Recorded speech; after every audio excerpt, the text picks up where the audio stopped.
Imagina un imperio tan extenso que su poder abarcaba 3 continentes.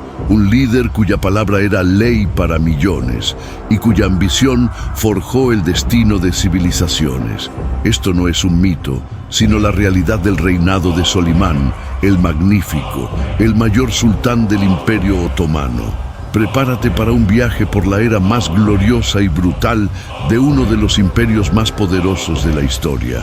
En el año 1520 después de Cristo, se marcó un punto de inflexión en el tapiz del tiempo. Un momento en que las grandes potencias del mundo se alineaban para un enfrentamiento decisivo. En el oeste, Europa, un mosaico de reinos cristianos, hervía en su propia caldera de ambiciones y conflictos internos. Las llamas de la Reforma Protestante, encendidas por Martín Lutero, amenazaban con desestabilizar la hegemonía de la Iglesia Católica, mientras monarquías como la Francia de los Valois, la España de los Habsburgo y el Sacro Imperio Romano Germánico ejecutaban una danza compleja de alianzas y guerras por la supremacía. Era un continente poderoso, sí, pero fragmentado, con sus energías dispersas en disputas incesantes por territorio e influencia. A veces subestimaban al enemigo común que surgía del este, o peor aún, intentaban usarlo como peón en sus propios juegos de poder. Austria, en particular, sentía el aliento ardiente del peligro, pues era la primera línea frente a un avance que parecía imparable. Mientras Europa se debatía en sus querellas internas, una fuerza singular se consolidaba en el oriente. El Imperio Otomano, un coloso forjado en el fuego de la fe y la guerra, ya no era solo una amenaza, sino una superpotencia dominante, extendiendo sus dominios por vastas regiones. Desde la vibrante Argelia y los fértiles campos de Egipto, cruzando las turbulentas aguas del Danubio y las mesetas de Anatolia, hasta las místicas tierras del Éufrates, su poder irradiaba sin precedentes. Los sultanes anteriores habían construido un legado imponente, Bayezid I, que casi conquistó Constantinopla en el siglo XIV después de Cristo. Mehmed II, el conquistador, que derribó las murallas inexpugnables de Bizancio en 1453 después de Cristo, sellando el destino de la Segunda Roma y transformándola en Estambul, la joya de la corona otomana. Y Selim I, el temible, que duplicó el tamaño del imperio en solo 8 años, consolidando el control sobre el Levante y Egipto, y asegurando el título de califato para la dinastía otomana. Selim, con su brutalidad calculada, había aplastado las amenazas safávidas en el este y mamelucas en el sur, dejando un tesoro imperial desbordante y un ejército disciplinado, ansioso por nuevas conquistas. En Estambul, el imponente palacio de Topkapi, corazón palpitante de un imperio que se extendía por 3 continentes, aguardaba a su nuevo soberano. La noticia de la muerte de Selim I resonaba por los corredores de mármol y sedas, no con tristeza, sino con la solemne expectativa de una nueva era. El Imperio Otomano era, en ese momento, una máquina de guerra y administración perfectamente engrasada, con una burocracia eficiente y un cuerpo de yenízaros y sipagis que eran la envidia de cualquier nación. Sin embargo, faltaba la visión de un líder que no solo mantuviera esa máquina, sino que la llevara a su verdadero cenit.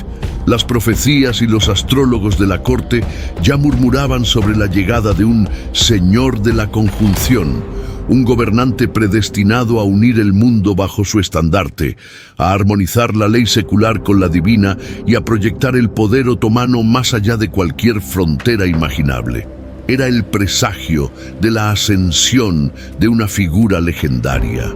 Nadie podía prever la magnitud del reinado que estaba por comenzar, ni la profundidad de la transformación que Solimán I traería a la historia. No sería solo un sultán, sería un arquitecto de imperios, un legislador de una nueva era, un mecenas de las artes y un temido comandante militar. El mundo estaba a punto de presenciar la era de un sultán que no solo gobernaría vastas tierras, sino que las moldearía en una leyenda viva. De las cenizas del antiguo sultán surgiría la figura que forjaría el Imperio Otomano en el apogeo de su poder y gloria, grabando su nombre en la historia como Solimán el Magnífico, un verdadero sultán inmortal. Su llegada al poder no era solo una sucesión, era el cumplimiento de un destino, el preludio de un reinado que redefiniría el equilibrio de poder global y dejaría una huella imborrable en todas las civilizaciones. La cortina se abre para el capítulo más espléndido de la historia otomana, con un líder que desafiaría el tiempo y la muerte en su búsqueda de la perfección imperial. La ascensión de Solimán no representaba solo una transición de poder dentro de la dinastía otomana. Era la culminación lógica de siglos de un expansionismo implacable y meticuloso. Desde sus orígenes humildes, como una pequeña tribu nómada en las estepas de Anatolia, el imperio había crecido con una determinación feroz, absorbiendo metódicamente los últimos vestigios del decadente imperio bizantino y consolidando su dominio sobre los fértiles Balcanes, el rico Levante y el estratégico Egipto. Cada sultán predecesor, desde Osmán I, el fundador de la dinastía, hasta Bayezid I, que casi conquistó Constantinopla en el siglo XIV después de Cristo, y Mehmed II, el audaz conquistador que finalmente rompió las murallas inexpugnables de Bizancio en 1453 después de Cristo, transformando la Segunda Roma en la gloriosa Estambul, la joya de la corona otomana. Todos habían añadido una pieza crucial a este mosaico grandioso de conquistas y culturas. Pero de todos fue Selim I, el padre de Solimán, conocido como el Temible, quien legó a su hijo un imperio de proporciones y recursos sin precedentes. En solo 8 años de reinado, Selim duplicó la extensión territorial del imperio, aplastando el imperio mameluco en el sur y consolidando el control sobre las ciudades sagradas del Islam, la Meca y Medina, lo que confirió a la dinastía otomana el prestigioso título de califato. También enfrentó y contuvo la creciente amenaza del imperio safávida de Persia, chiita e ideológicamente opuesto a los otomanos sunitas, asegurando las fronteras orientales y dejando un tesoro imperial desbordante y un ejército disciplinado, cuyos genízaros y sipahis eran la envidia de cualquier nación. La brutalidad calculada de Selim había eliminado obstáculos, preparando el terreno para que su sucesor enfocara las energías del imperio en nuevas direcciones. Sin embargo, este imperio colosal, aunque innegablemente poderoso, enfrentaba desafíos que exigían más que la mera fuerza bruta de la espada. Las rutas comerciales, vitales para la prosperidad otomana, estaban en constante disputa con las potencias navales europeas, como la República de Venecia y el emergente imperio portugués, que, con sus flotas de exploración, buscaban nuevas rutas marítimas hacia las codiciadas riquezas del Oriente, amenazando el monopolio terrestre otomano. En el este, la rivalidad persistente con los safávidas representaba una fuente inagotable de fricción religiosa y militar, exigiendo atención y recursos continuos. La Europa cristiana, a pesar de sus divisiones internas, miraba el avance otomano con una mezcla de terror y fascinación, consciente de que la caída de Constantinopla había sido solo un preludio de ambiciones aún mayores. Los Habsburgo, en particular, veían al Imperio Otomano como la mayor amenaza para la cristiandad y su propia hegemonía en Europa Central. En este tablero de ajedrez geopolítico complejo y volátil, el joven sultán que asumiría el manto de su padre necesitaría no solo habilidades militares excepcionales, sino una visión estratégica aguda, una sagacidad política incuestionable y un toque de genio administrativo para armonizar y gobernar una miríada de culturas y religiones bajo su corona. Necesitaría controlar la ambición de los pachás y generales, manejar las tensiones internas y proyectar una imagen de poder y justicia que inspirara lealtad y temor en igual medida. Solimán era la pieza central de este juego de poder global, y su reinado prometía redefinir no solo los límites geográficos del mundo conocido, sino también las percepciones de poder, cultura y civilización. El presagio de una nueva era flotaba en el aire, y el sultán que ocuparía el trono sería el arquitecto de su propio destino y el de un imperio que alcanzaría alturas inimaginables. El lugar de nacimiento de Solimán no fue Estambul, la joya del imperio, sino Trebisonda, una ciudad portuaria estratégica en las costas del Mar Negro, en el año 1494 después de Cristo. Esta ubicación, aunque alejada de la capital, no era casual.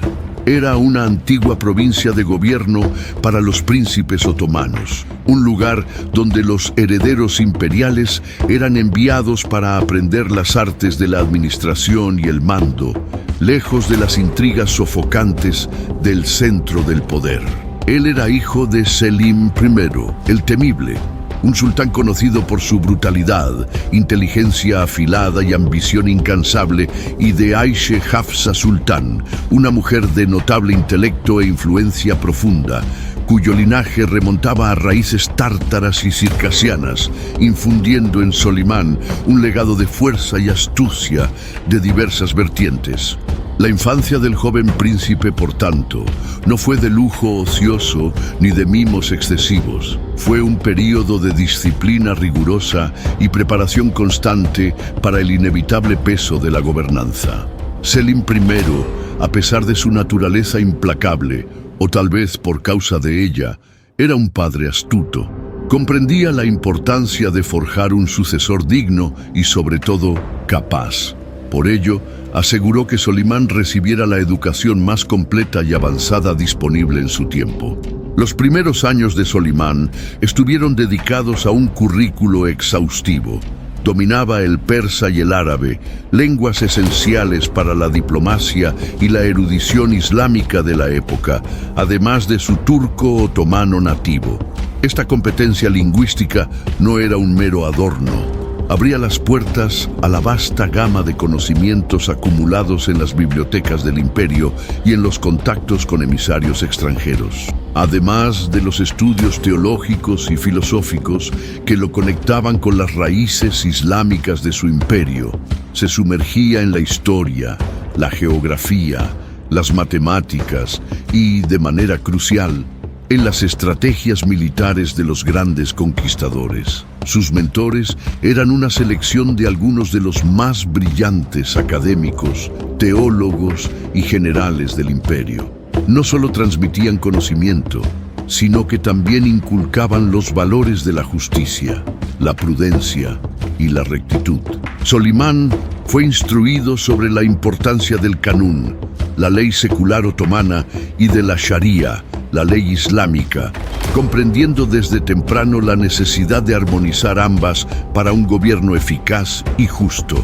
También había un énfasis práctico en sus habilidades. No solo estudiaba tácticas de guerra en los pergaminos, sino que las practicaba en los campos de entrenamiento.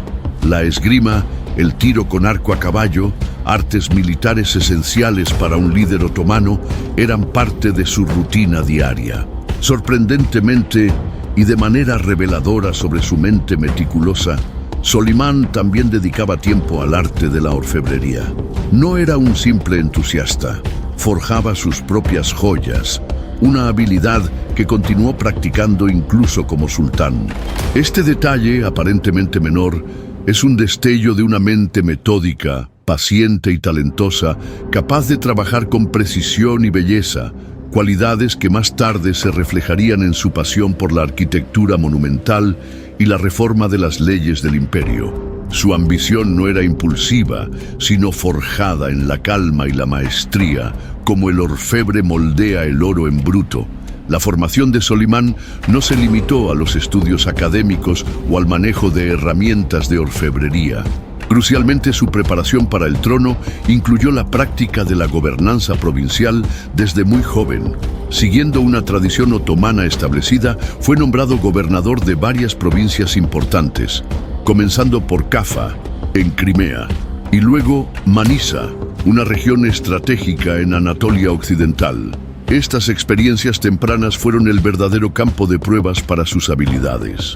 Lejos de la protección directa de la corte de Estambul y a menudo de su padre, Selim I, el joven príncipe tuvo que aprender la complejidad de administrar grandes territorios, resolver disputas entre diferentes facciones, mantener el orden y supervisar asuntos militares.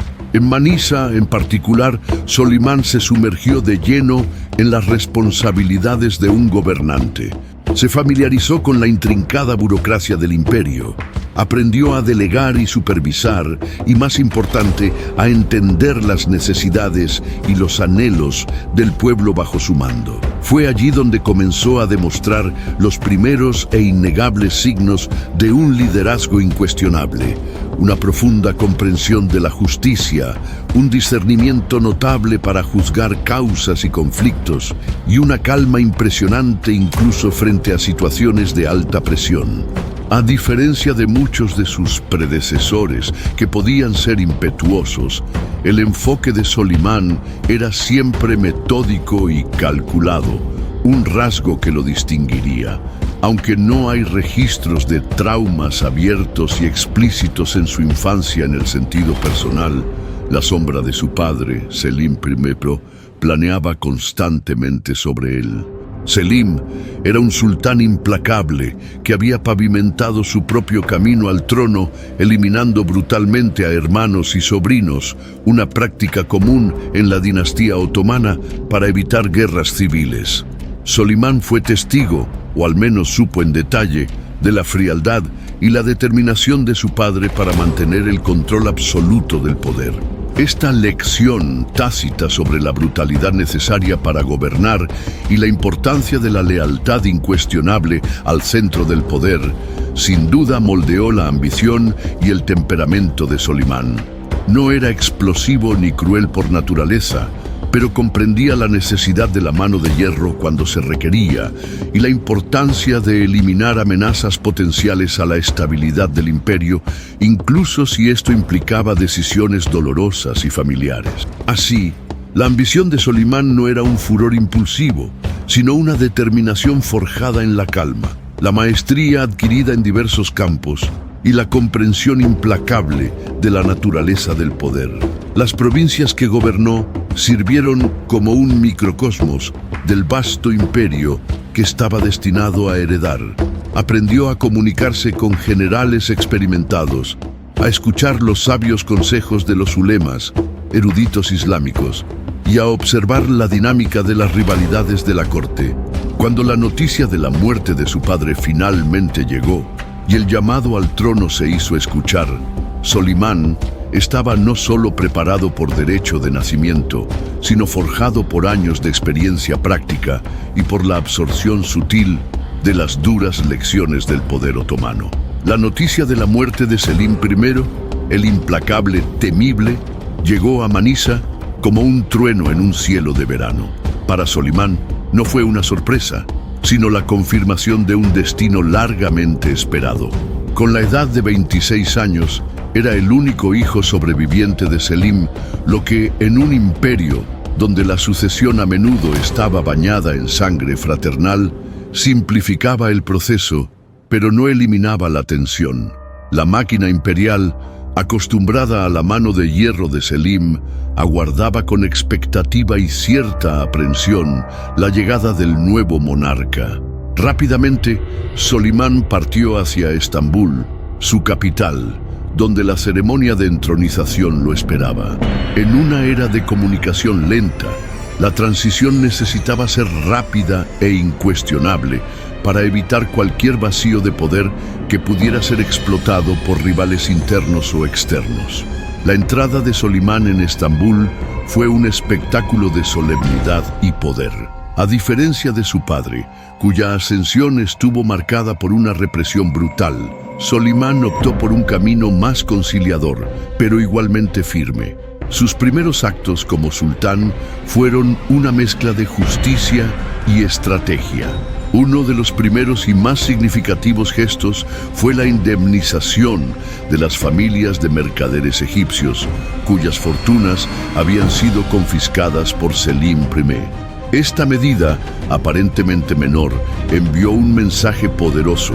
El nuevo sultán no era un tirano arbitrario, sino un líder que buscaba la justicia y el orden, un contraste deliberado con la imagen de su padre.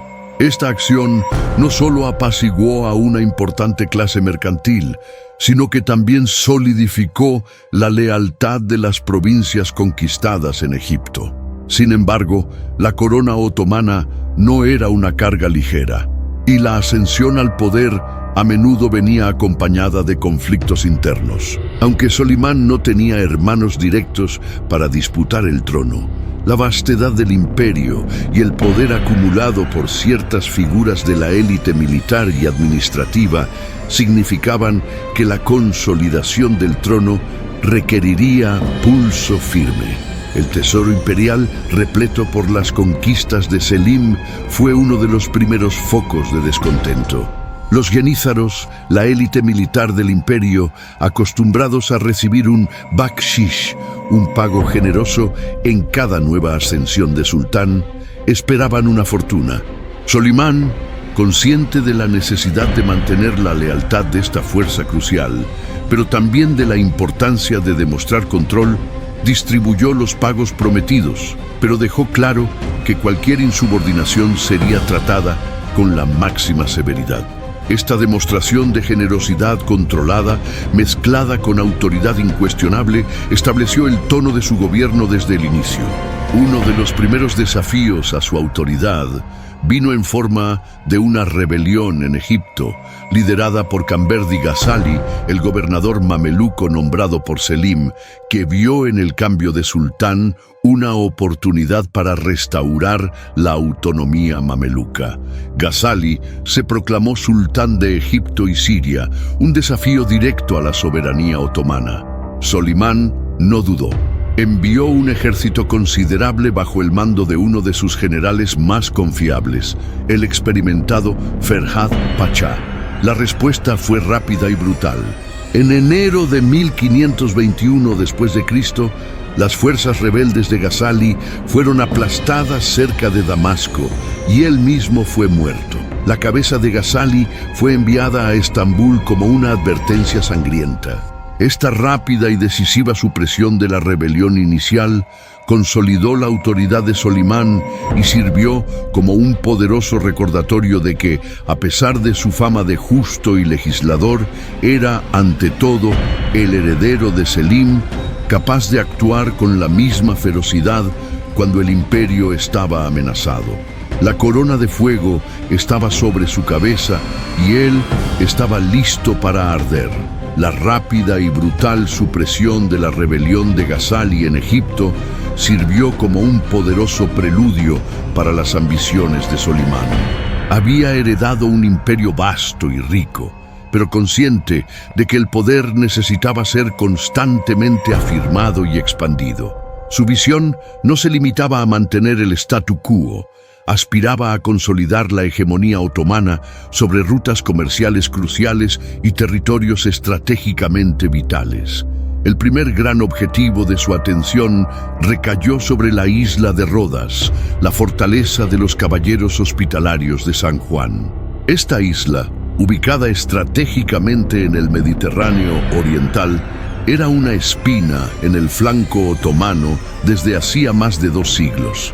Rodas albergaba una orden militar cristiana que, además de ser un constante fastidio para el comercio otomano, representaba un símbolo irritante de la resistencia cristiana en el corazón de las rutas marítimas hacia Egipto y el Levante.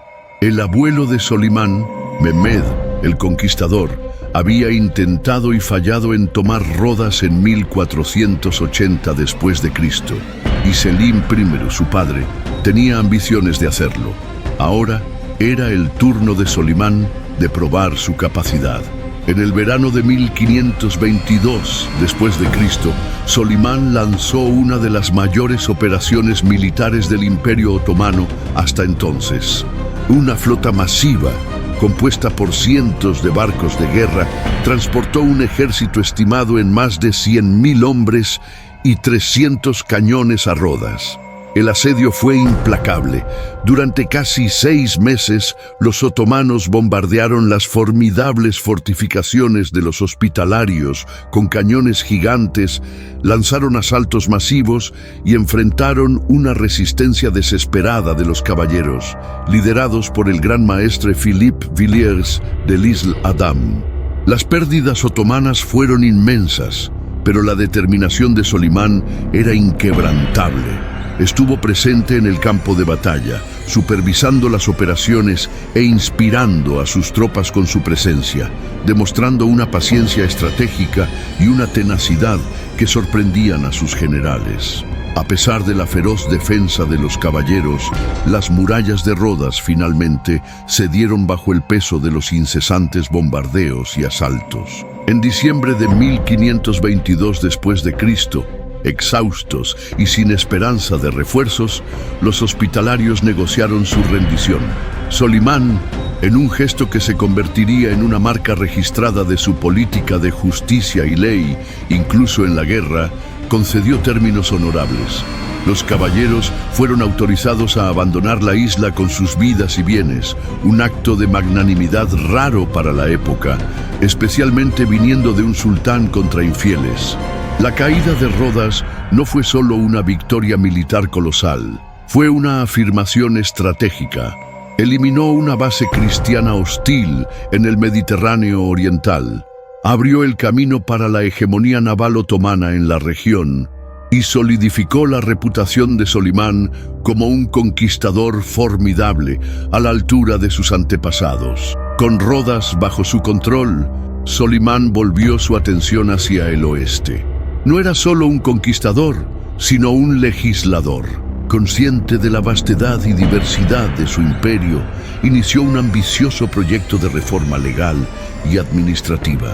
Aunque la ley islámica, Sharia, era la base, las leyes seculares, Kanun, necesitaban una actualización para adaptarse a la complejidad de un imperio que gobernaba pueblos de diferentes credos y costumbres. Buscó armonizar estas leyes, estableciendo un código jurídico que abarcaba desde la administración fiscal y los derechos de propiedad hasta la justicia penal, buscando eficiencia y equidad. Esta iniciativa le valió el epíteto de Kanuni, el legislador, en el Oriente.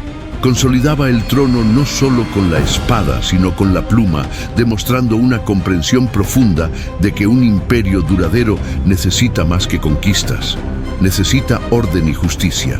La corona de fuego estaba firmemente plantada en su cabeza, y el imperio se preparaba para un período de expansión y brillo sin precedentes. Con Rodas firmemente bajo control otomano y su autoridad consolidada tanto en casa como en las provincias rebeldes, Solimán estaba listo para llevar al Imperio Otomano a su cenit. La década de 1520 y las décadas siguientes marcarían el apogeo militar, cultural y político de una de las mayores potencias de la historia.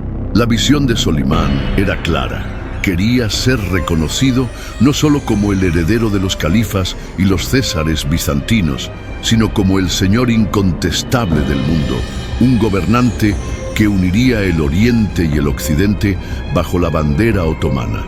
Para ello, Europa, y en particular los dominios de los Habsburgo, era el próximo gran escenario. La primera gran campaña occidental de Solimán, tras la caída de Rodas, apuntó al corazón de Europa Central, Hungría. Este reino cristiano, aunque antaño poderoso, estaba debilitado por disputas internas y una defensa descoordinada. Solimán veía a Hungría no solo como un objetivo territorial, sino como la puerta de entrada a Europa. Su objetivo inicial fue Belgrado, una fortaleza estratégica en la confluencia de los ríos Danubio y Sava, que había resistido innumerables asedios otomanos anteriores, incluso de su propio padre. En 1521 después de Cristo, apenas un año después de su ascensión, Solimán lideró personalmente un vasto ejército para el asedio de Belgrado. Tras una resistencia desesperada, la ciudad finalmente cayó.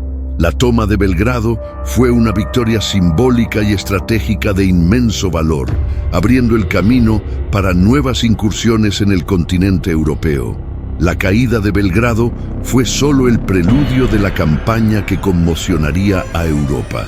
En 1526 después de Cristo, Solimán marchó nuevamente hacia Hungría con un ejército colosal, estimado en más de 100.000 hombres y 300 cañones. El joven rey Luis II de Hungría y Bohemia reunió sus fuerzas para enfrentar la invasión, culminando en la batalla de Mohacs el 29 de agosto de 1526 después de Cristo. Mohacs no fue solo una batalla, fue una masacre.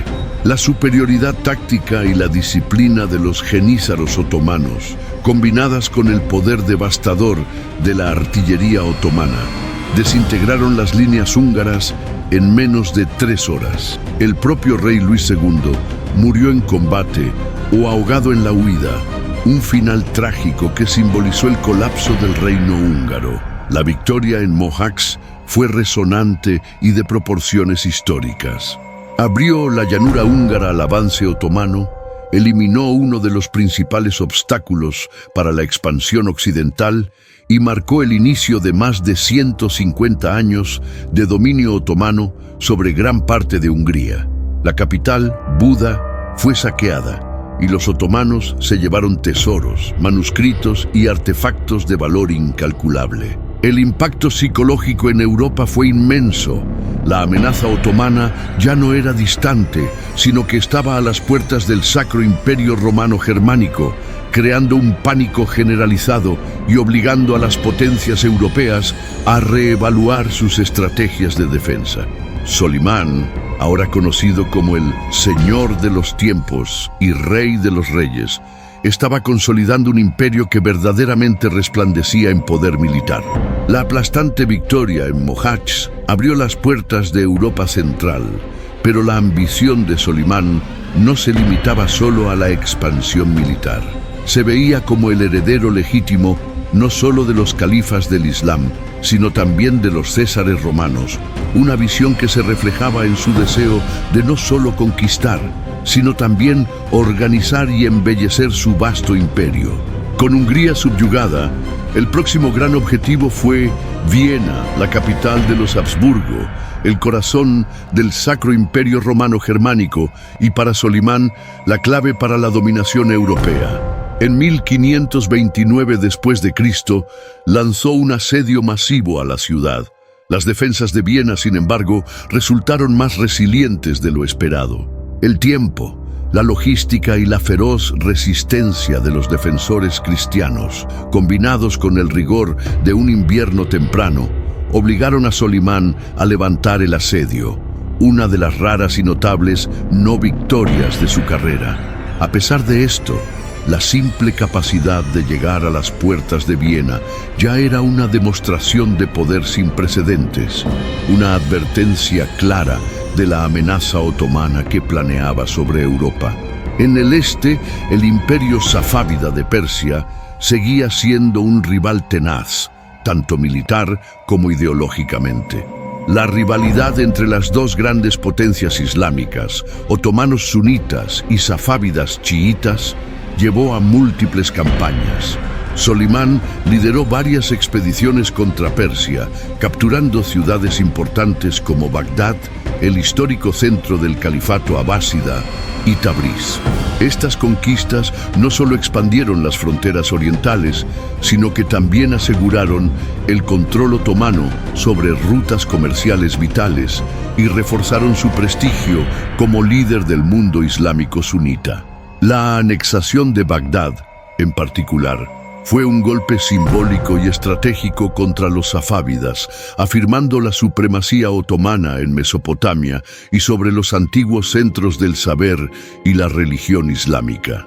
Más allá de los campos de batalla, el reinado de Solimán fue un verdadero apogeo cultural y administrativo. Era un apasionado mecenas de las artes, un poeta talentoso bajo el seudónimo de Mujibi y un visionario en la arquitectura. Bajo su tutela, el arquitecto jefe imperial Mimar Sinan transformó Estambul con obras maestras que aún hoy definen el horizonte de la ciudad. Mezquitas monumentales, como la magnífica mezquita Süleymaniye, puentes grandiosos, acueductos complejos y caravanserais opulentos, fueron erigidos por todo el imperio, demostrando no solo el poder y la riqueza, sino también la sofisticación y el refinamiento de la civilización otomana. La corte de Solimán se convirtió en un centro de eruditos, artistas, poetas y artesanos, atrayendo talentos de todas las partes del mundo islámico y más allá. Las reformas legales de Solimán, que le valieron el epíteto de Kanuni, el legislador, fueron tan impactantes como sus conquistas militares. Codificó y armonizó las diversas leyes del imperio, combinando los principios de la Sharia, ley islámica, con el Kanun, ley secular, creando un sistema jurídico integral que regulaba desde los impuestos territoriales y las obligaciones de los súbditos hasta las penas criminales y los procedimientos administrativos. Esta modernización del sistema legal trajo orden y justicia a un imperio vasto y diversificado, estableciendo un precedente para la gobernanza eficiente. En su apogeo, el Imperio Otomano bajo Solimán era una superpotencia global, con un poder absoluto que resplandecía tanto en las victorias militares como en la magnificencia de sus logros culturales y administrativos. El imperio de Solimán, aunque resplandeciente en gloria externa y poderío militar, no estaba inmune a las sombras que acechaban en los corredores del poder. Detrás de la fachada de prosperidad y orden, la corte otomana era un caldero de ambiciones, rivalidades e intrigas, donde la lealtad era un bien volátil y la paranoia una herramienta de supervivencia. Solimán, a pesar de su magnificencia, no pudo escapar de las conspiraciones y traiciones que eran la cara oculta de su paraíso. Estas tensiones, a menudo invisibles para los ojos del pueblo, podían ser tan peligrosas como cualquier ejército enemigo. La figura central en esta red de intrigas era el gran visir Pargalu Ibrahim Pachá, amigo de infancia de Solimán, esclavo de origen griego convertido al Islam. Ibrahim ascendió meteóricamente, convirtiéndose en el confidente más cercano del sultán, su principal consejero y comandante militar. Su influencia era inmensa. Era el segundo hombre más poderoso del imperio, con autoridad casi absoluta en todos los asuntos civiles y militares. La relación entre Solimán e Ibrahim era para muchos una simbiosis perfecta. El sultán gobernaba y el gran visir ejecutaba con una eficiencia y lealtad admirables. Ibrahim era un diplomático astuto y un estratega militar brillante, responsable de muchas de las victorias iniciales del imperio y de la organización de la burocracia. Sin embargo, el poder de Ibrahim inevitablemente generó envidia y resentimiento. Su ascenso meteórico, su riqueza y su cercanía con el sultán lo convirtieron en blanco de muchos en la corte. Algunos de sus propios actos, como ostentar títulos grandiosos o cuestionar la autoridad de ciertos ulemas, eruditos islámicos, contribuyeron a su caída. Era visto por algunos como arrogante, y su influencia sobre Solimán era temida por otros que veían en ella una amenaza al equilibrio de poder. La más implacable e influyente de sus enemigas era Hürrem Sultan, la consorte favorita de Solimán, una mujer de inteligencia afilada y ambición sin límites que había ascendido de concubina a esposa legal y madre de varios hijos del sultán. La rivalidad entre Hürrem e Ibrahim era legendaria y profundamente personal. Hürrem veía a Ibrahim como un obstáculo insuperable para el futuro de sus propios hijos, especialmente Mustafá, el hijo mayor de Solimán, con otra concubina, Mahidebran. Mustafá era el heredero aparente, amado por el pueblo y los genízaros, e Ibrahim era su gran defensor y mentor. Para Hurrem, la única manera de asegurar la sucesión para uno de sus propios hijos era eliminando tanto a Ibrahim como a Mustafá.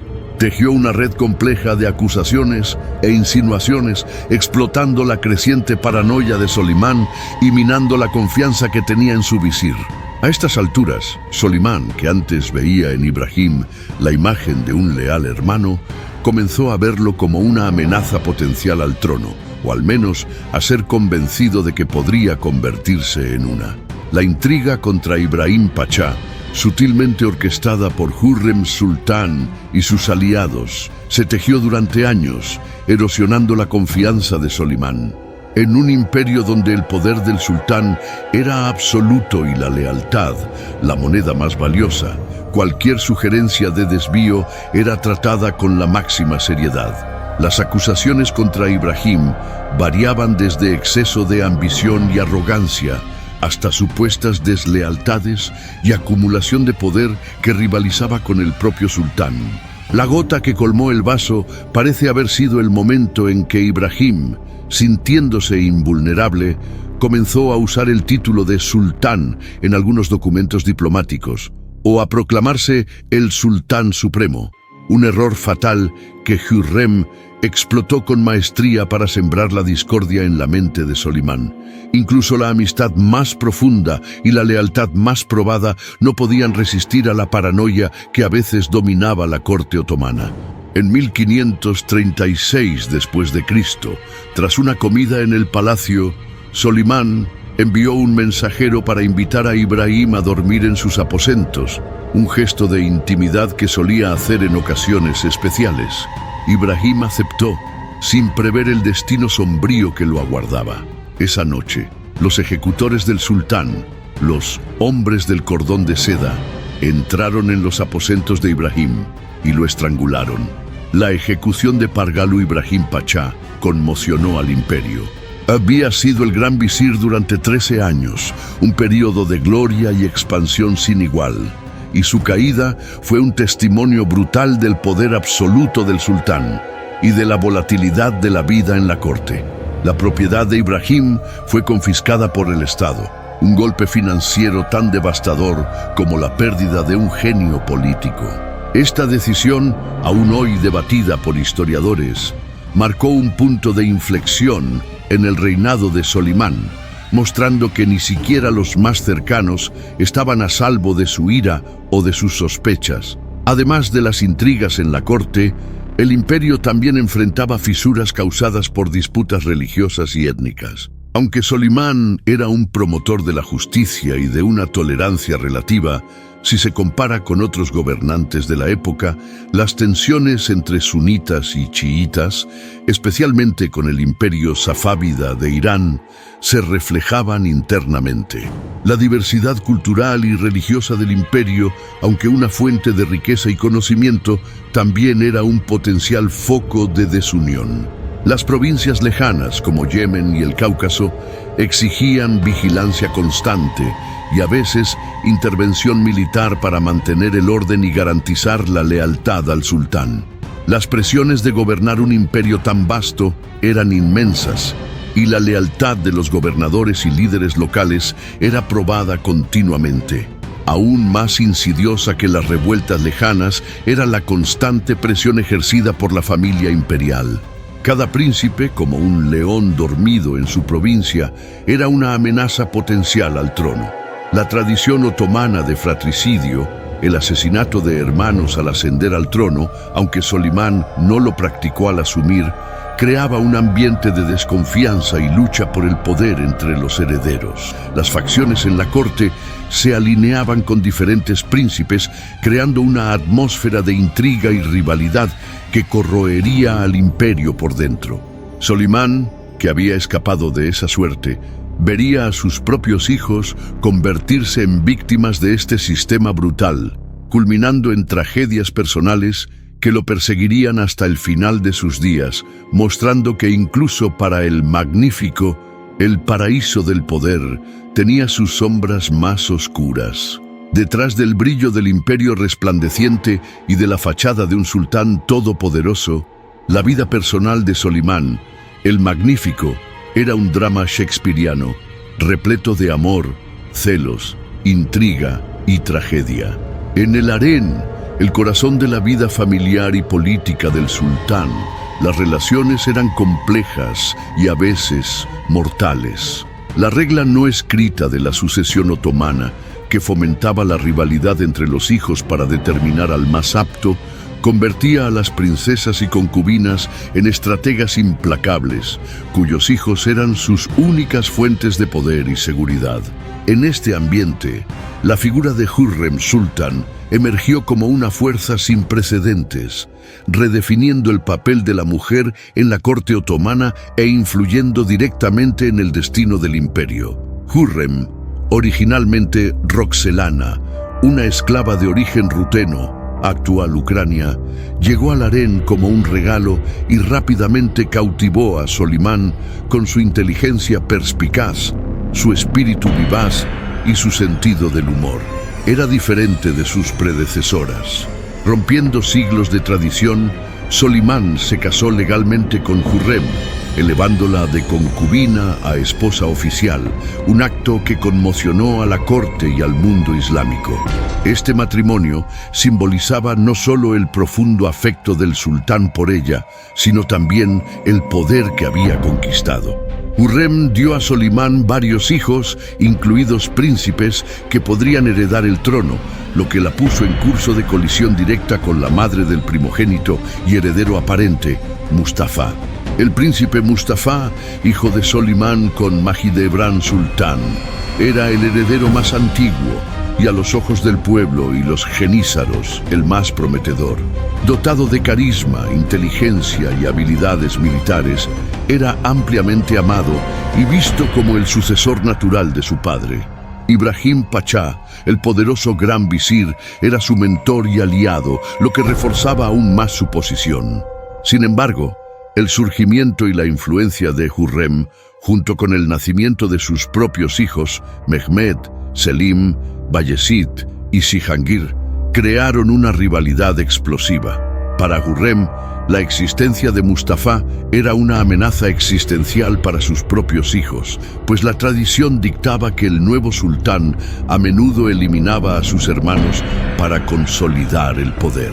Hürrem, con una astucia notable, comenzó a tejer una red de intrigas y acusaciones contra Mustafa. Plantaba semillas de duda en la mente de Solimán, sugiriendo que Mustafa era demasiado ambicioso y conspiraba para usurpar el trono antes de tiempo. Cartas forjadas y rumores esparcidos por la corte, a menudo con el apoyo de Rustem Pachá, el yerno de Hürrem, y su principal aliado tras la caída de Ibrahim, pintaban un cuadro de traición inminente. Solimán, aunque amaba a Mustafa y tenía gran consideración por sus habilidades, era, ante todo, un sultán paranoico con la seguridad de su trono. La sombra del fratricidio real, una práctica común en las dinastías otomanas anteriores, planeaba como una amenaza constante. La menor insinuación de deslealtad de un hijo podía sellar su destino. La paranoia y las intrigas culminaron en la más trágica de las decisiones de Solimán, la ejecución de su propio hijo, Mustafa. En 1553 después de Cristo, durante una campaña militar contra Persia, el ejército y el pueblo, que amaban a Mustafa, comenzaron a clamar abiertamente por él como el próximo sultán, un acto de lealtad que, en el ambiente sofocante de la corte, fue interpretado como insubordinación y conspiración. Solimán, convencido por las maquinaciones de Hürrem y Rustem Pachá, convocó a Mustafa a su tienda en Ereğli. Mustafa, aunque advertido por amigos sobre una trampa, fue lealmente a encontrarse con su padre, creyendo que podría aclarar cualquier malentendido. Sin embargo, al entrar en la tienda real, fue atacado por los verdugos mudos del sultán. Luchó valientemente, pero fue rápidamente dominado y estrangulado bajo las miradas atentas de su padre. La muerte de Mustafa no fue un evento aislado. La tragedia se abatió sobre la familia de Solimán de manera implacable. Otro hijo de Hürrem, el príncipe Cihanshir, que tenía un fuerte vínculo con Mustafa, murió de tristeza poco después de la ejecución de su medio hermano, exacerbando el dolor del sultán. Años más tarde, la rivalidad entre los hijos restantes de Hürrem, Bayezid y Selim, estallaría en una guerra civil abierta. Bayezid, el más carismático y militarmente talentoso, intentó reunir apoyo contra su hermano Selim, que era el favorito de Hürrem y del propio Solimán, a pesar de ser menos popular. Solimán, exhausto de las disputas y viendo la revuelta de Bayezid como una amenaza directa a la estabilidad del imperio, apoyó a Selim. Bayezid fue derrotado en batalla y buscando refugio en la Persia safávida, fue eventualmente entregado a los otomanos y ejecutado junto con sus hijos por orden de su propio padre. Estas decisiones crueles, dictadas por la lógica implacable de la sucesión otomana y la presión de las intrigas de la corte, revelan la dimensión humana detrás del trono del Magnífico. Solimán no era inmune al dolor. Los relatos indican que se sintió atormentado por las ejecuciones, especialmente la de Mustafa. La pérdida de sus hijos y la necesidad de actuar con tanta dureza para proteger la integridad del imperio, o lo que él creía que era su integridad, pesaron enormemente en su alma. La imagen del gran legislador y conquistador se mezclaba con la del padre que ordenaba la muerte de sus propios herederos, una carga que pocos hombres podrían soportar. El retrato íntimo del hombre detrás del trono revela un gobernante que era tanto un patrón de la justicia como un déspota en nombre de la estabilidad. Las ejecuciones de Ibrahim Pachá y Mustafa y la eliminación de Bayezid fueron decisiones que aseguraron la línea sucesoria para Selim, que se convertiría en Selim II, pero dejaron cicatrices profundas en la dinastía y en la percepción del propio sultán. El juicio de los dioses no era solo un título, era la propia realidad de la vida en la corte de Solimán, donde el destino de imperios e individuos se decidía con la misma frialdad bajo la corona flameante del sultán. La grandeza del poder era inseparable de su brutalidad intrínseca. Incluso para un sultán de la magnitud de Solimán, el tiempo es el adversario más implacable. Tras décadas de conquistas militares sin precedentes, de reformas legislativas que moldearon el imperio y de un florecimiento cultural que lo elevó a un nivel de leyendas, el crepúsculo de su vida comenzó a anunciarse. Las implacables campañas militares, las intrigas de la corte que cegaron a sus hijos más capaces y el peso de gobernar un imperio que se extendía por 3 continentes comenzaron a cobrar su precio en el cuerpo y la mente del sultán. Aquel que había desafiado a los mayores poderes de Europa y del Oriente y que había moldeado la historia con su voluntad de hierro, ahora enfrentaba a su enemigo más íntimo, la vejez y la fragilidad humana. Con el paso de los años, la vitalidad de Solimán, aunque aún notable para su edad, comenzó a disminuir. Las largas y extenuantes campañas militares que solía liderar personalmente en la vanguardia se volvieron menos frecuentes y más difíciles. Ya no era el joven e impetuoso conquistador que aplastó a Hungría en Mohacs o que asedió Viena. El liderazgo en los frentes de batalla pasó a ser cada vez más delegado a sus generales y eventualmente a su hijo y heredero sobreviviente, Selim. Esta transición no era solo una cuestión de conveniencia, era una necesidad física. La salud de Solimán, aunque nunca admitida públicamente como débil, comenzó a mostrar signos de desgaste, con informes de gota y otras dolencias que lo acompañarían en sus últimos años. El declive físico, sin embargo, era solo una faceta del crepúsculo. La paranoia, un rasgo latente en muchos gobernantes absolutos, se acentuó tras las tragedias que involucraron a Ibrahim Pachá y principalmente a Mustafa. La serie de ejecuciones de príncipes, culminando con la muerte de Bayezid por instigación de Selim y con la aprobación tácita del sultán, creó un ambiente de miedo y desconfianza en la corte. Solimán, el legislador que había buscado la justicia, fue forzado a tomar decisiones que contradecían su propia naturaleza paterna y justa, todo en nombre de la estabilidad del Estado y la sucesión. Estas elecciones, aunque políticamente pragmáticas en el contexto de la tradición otomana, dejaron cicatrices emocionales y tal vez espirituales en el sultán.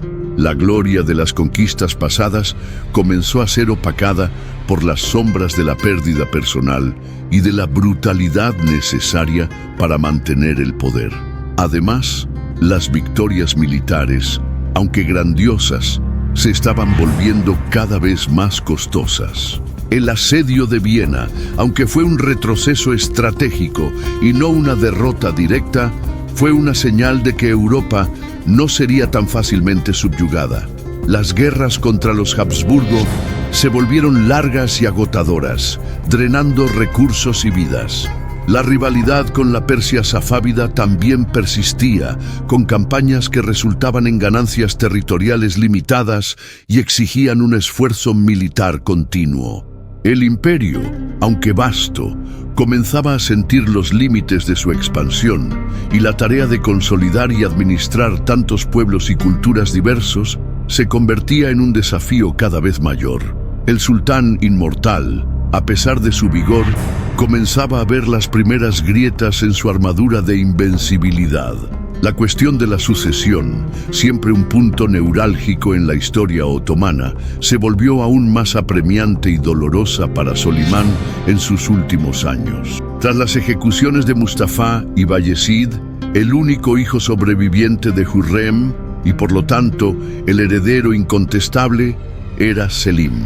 Sin embargo, Selim no poseía el carisma ni el talento militar de sus hermanos fallecidos. Era conocido más por su inclinación al vino y a los placeres de la vida, que por su aptitud para el campo de batalla o la administración.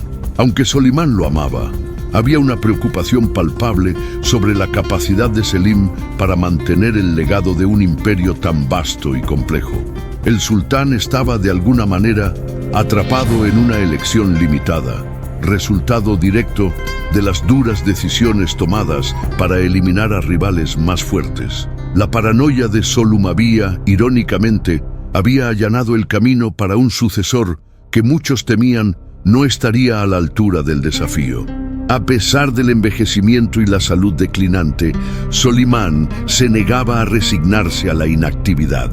En sus últimos años buscó realizar una última gran campaña, una demostración final de poder y un esfuerzo para solidificar las fronteras occidentales contra los Habsburgo.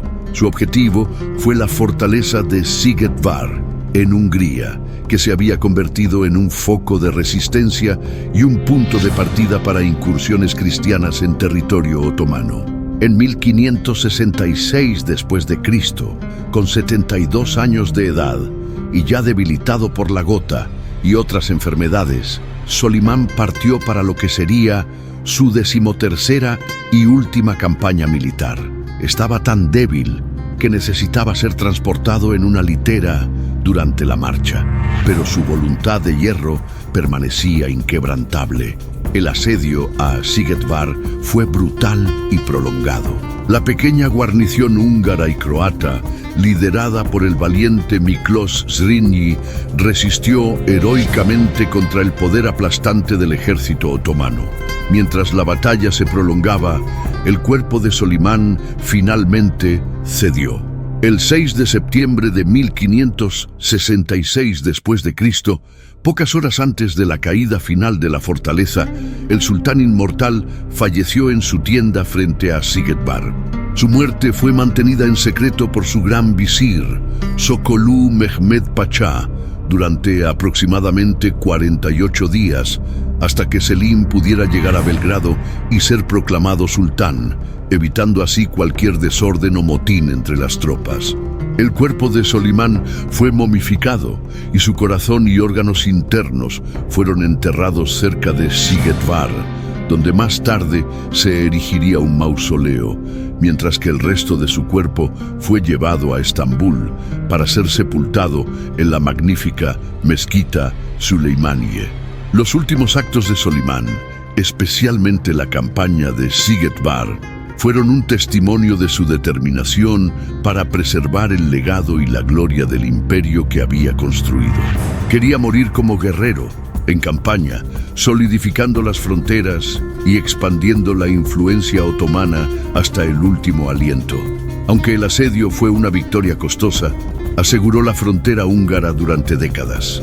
El crepúsculo de un gigante no fue un declive en desgracia, sino el fin de una era gloriosa, con el sultán luchando hasta el último momento, un verdadero reflejo de su vida extraordinaria.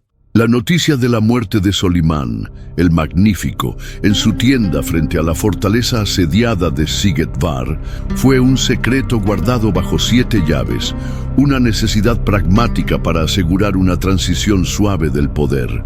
Su leal gran visir, Sokolu Mehmed Pacha, actuó con maestría y discreción. Consciente del caos potencial que la noticia inmediata de la muerte del sultán podría causar entre las tropas en el campo de batalla, y más importante, para evitar cualquier intento de usurpación o motín antes de que el heredero llegara, Sokolu mantuvo la muerte del sultán en secreto durante impresionantes 48 días. Durante este periodo crítico, simuló la presencia de Solimán, emitiendo órdenes en su nombre e incluso vistiendo el cadáver del sultán con sus ropas diarias para que los guardias aún pudieran verlo desde la puerta de su tienda. La fortaleza de Sigetvar cayó y la victoria fue anunciada en nombre del sultán aún vivo. Fue una jugada maestra que garantizó la estabilidad del imperio en un momento de extrema vulnerabilidad. El cuerpo de Solimán fue preparado para su largo viaje de regreso a la capital. Sin embargo, en un gesto que subrayaba la devoción y el simbolismo, su corazón y órganos internos fueron retirados y enterrados ceremonialmente cerca de Sigetvar, en el lugar donde más tarde se erigiría un mausoleo.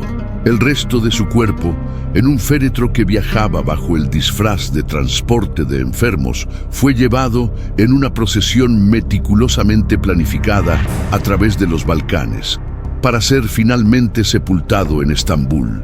Allí, descansaría en paz en su propia tumba, dentro del complejo de la magnífica Mezquita Süleymaniye, una de las mayores y más espléndidas mezquitas del mundo que él mismo había encargado al genio arquitecto Mimar Sinan. Su tumba se convirtió en un lugar de peregrinación y un testimonio físico de su grandeza. La muerte de Solimán marcó el fin de una era dorada para el Imperio Otomano. Con su último aliento, el imperio perdió no solo un gobernante, sino un símbolo de su fuerza y su alma. La noticia de su fallecimiento, cuando finalmente fue revelada al público y a las cortes extranjeras, provocó reacciones diversas. En el Oriente hubo un luto profundo y un reconocimiento universal de su grandiosidad. En el Occidente, la noticia fue recibida con una mezcla de alivio y respeto. Los enemigos de larga data, como los Habsburgo, respiraron aliviados con la partida del Gran Turco, pero también reconocieron la pérdida de un adversario formidable, cuya mente estratégica y ambición inquebrantable los habían mantenido en constante alerta durante casi medio siglo. El impacto inmediato de su muerte en el imperio fue la ascensión de su hijo y único heredero sobreviviente, Selim II. Selim, diferente de su padre y de sus hermanos fallecidos, era más dado a los placeres de la vida en la corte que a las penurias del campo de batalla.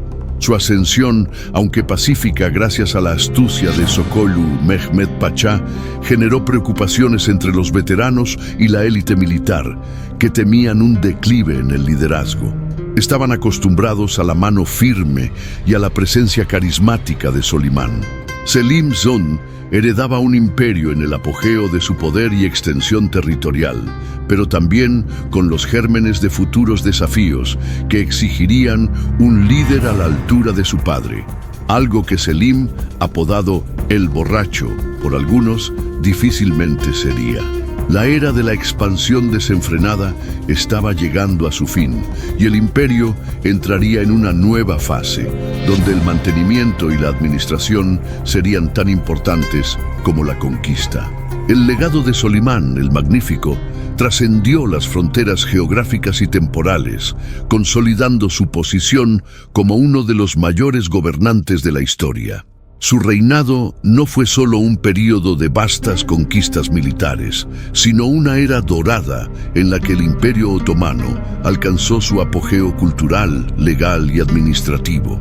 Fue un arquitecto de imperios en el sentido más literal y figurado. Sus reformas jurídicas, codificadas en el Canunname o leyes de Solimán, garantizaron la justicia y el orden en un imperio vasto y diversificado, estableciendo un precedente que influiría en la gobernanza otomana durante siglos. La armonización de la ley secular con la ley islámica, Sharia, fue una de sus mayores contribuciones, valiéndole el reverenciado título de Kanuni, el legislador. En el campo de las artes y la arquitectura, el impacto de Solimán fue monumental.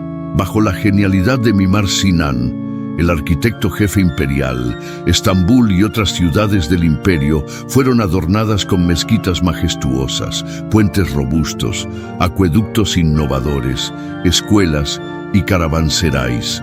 La mezquita Süleymaniye permanece como un testimonio perdurable de esa era, una obra maestra que refleja la magnificencia y la ambición de su patrono. La poesía, la caligrafía, la orfebrería y las miniaturas también florecieron bajo su mecenazgo, convirtiendo a la corte otomana en un vibrante centro cultural que rivalizaba y a menudo superaba a las cortes europeas de la época.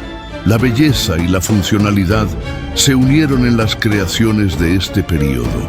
Sin embargo, el legado de Solimán también cargaba con las sombras de las decisiones brutales necesarias para mantener el poder absoluto.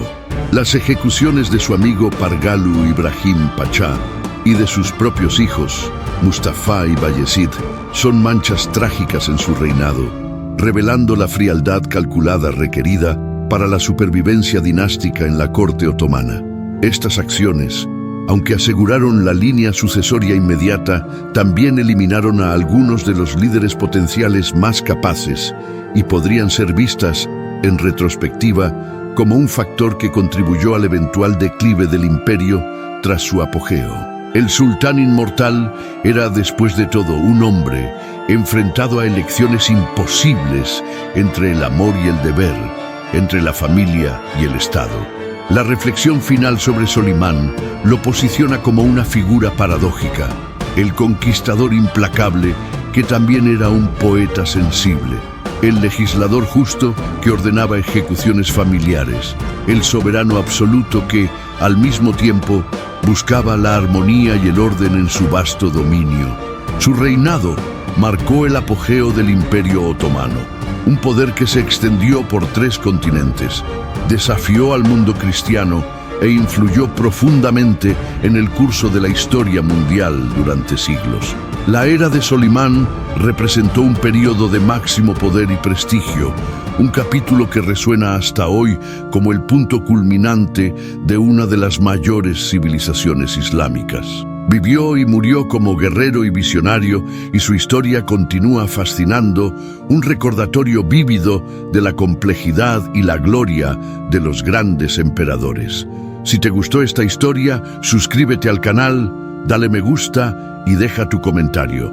Este es el canal Emperadores. Hasta la próxima.